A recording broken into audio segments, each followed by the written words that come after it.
Pasensya na anak, hindi ako nakapagluto ngayon. Eto, tinapay muna. Dumating ka pa, tapos yan lang ang dala mo?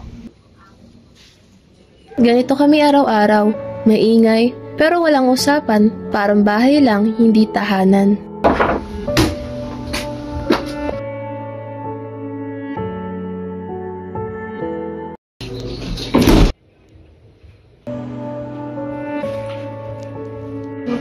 Ginawa ko naman anak lahat, pagmula nung mawala ang tatay Joel mo.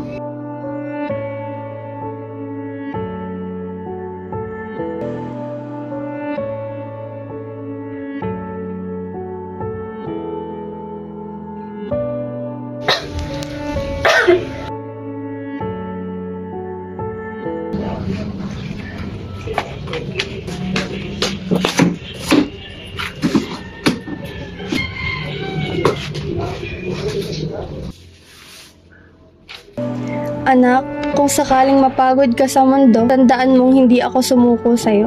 Nandito pa rin ako kahit anong hirap. Pipilitin kong maging ina na kaya kang ipaglaban. Alam kong simula nang mawala si Tatay Joel mo, nag-iba ang lahat. Pero gusto ko maalala mo, hindi ka kailanman nag-iisa. Hindi ko pala napansin, matagal na silang lumalaban para sa akin, kahit nang mawala si Tatay Joel. Ma! Nagluto ako ng merienda, kain tayo. Hindi ko man mababalik lahat ng nasabi ko, pero pwede kong baguhin kung paano ko siya tawagin.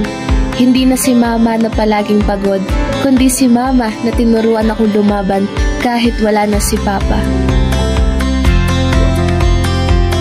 Ang pamilya hindi perpekto, pero sa pag-uunawaan at pagmamahal, may pag-asang mabuo muli.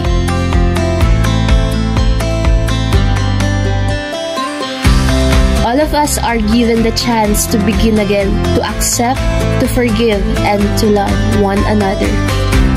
Break the silence, heal the family.